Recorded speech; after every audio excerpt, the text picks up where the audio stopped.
నమస్తే అందరికి ఎలా ఉన్నారు అందరూ ఈ రోజు మనం ఒక ఇంట్రెస్టింగ్ టాపిక్ గురించి అయితే మాట్లాడుకుందాం. అదేంటంటే ఇన్స్టాగ్రామ్ లో మీరు మీ స్టోరీస్ ని నోట్స్ ని రీల్స్ ని మీ ఫ్రెండ్స్ అందరికీ కాకుండా కేవలం మీకు బాగా దగ్గరైన వాళ్ళతోనే షేర్ చేసుకోవాలనుకుంటే ఏం చేయాలి? చాలా మందికి ఈ డౌట్ ఉంటుంది కదా. అంటే మనం పర్సనల్ గా కొన్ని స్టోరీస్ పెడతాం, అవి అందరికీ కనిపించకూడదు, కేవలం మన క్లోజ్ వాళ్ళకి మాత్రమే కనిపించాలి అని అనుకుంటాం. సరిగ్గా ఈ పర్పస్ కోసం ఇన్స్టాగ్రామ్ లో ఒక సూపర్ ఫీచర్ అయితే ఉంది, అదే క్లోజ్ ఫ్రెండ్స్. చాలా సింపుల్ అండి. ఇది మీ ఇన్స్టాగ్రామ్ లో మీరే తయారు చేసుకునే ఒక కస్టమ్ లిస్ట్ అన్నమాట. అందులో మీరు ఎవరినైతే యాడ్ చేస్తారో వాళ్ళకి మాత్రమే మీరు పెట్టే కొన్ని స్టోరీస్, నోట్స్, రీల్స్ కనిపిస్తాయి, మిగతా వాళ్ళకి కనిపించవు. ఎంత బాగుంది కదా. ఒక రకంగా చెప్పాలంటే ఇది మీ పర్సనల్ గ్యాంగ్ కోసం పెట్టే ప్రైవేట్ అప్డేట్స్ లాంటిది. దీనిలో ఇంకో మంచి విషయం ఏంటంటే ఈ లిస్ట్ లోంచి మీరు ఎవరినైనా ఎప్పుడైనా తీసేయచ్చు, మళ్ళీ ఎవరినైనా ఎప్పుడైనా యాడ్ చేయొచ్చు, మీ చేతుల్లోనే ఉంటుందంతా. అందుకే ఇది చాలా ఫ్లెక్సిబుల్ ఫీచర్ అన్నమాట.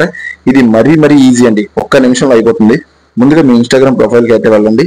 పైన కుడివైపున మీకు 3 లైన్స్ అయితే కనిపిస్తాయి కదా, దాని మీద క్లిక్ చేయండి. అక్కడ మీకు చాలా ఆప్షన్స్ వస్తాయి. వాటిలో క్లోజ్ ఫ్రెండ్స్ అనే ఆప్షన్ ఉంటుంది, దాని మీద అయితే ట్యాప్ చేయండి.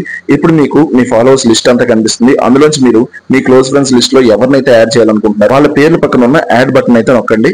అంతమందిని సెలెక్ట్ చేసుకున్నాక కింద ఉన్న డన్ బటన్ అయితే నొక్కండి. అంతే, మీ క్లోజ్ ఫ్రెండ్స్ లిస్ట్ అయితే రెడీ అయిపోయింది. ఇకపైన ఏదైనా స్టోరీ పెట్టినప్పుడు కింద క్లోజ్ ఫ్రెండ్స్ ఆప్షన్ అయితే సెలెక్ట్ చేసుకుంటే అది కేవలం మీరు లిస్ట్ లో పెట్టిన వాళ్ళకి మాత్రమే కనిపిస్తుంది. చూశారు కదా ఎంత సింపుల్. ఈ ఫీచర్ గురించి మీకు ఏమైనా డౌట్స్ ఉంటే కింద కామెంట్స్ లో అడగండి. అలాగే ఈ వీడియో మీకు నచ్చినట్లయితే ఒక లైక్ కొట్టండి, మీ ఫ్రెండ్స్ తో షేర్ చేసుకోండి. ఇంకో మంచి వీడియోతో మళ్ళీ కలుద్దాం. అప్పటి వరకు బై బై.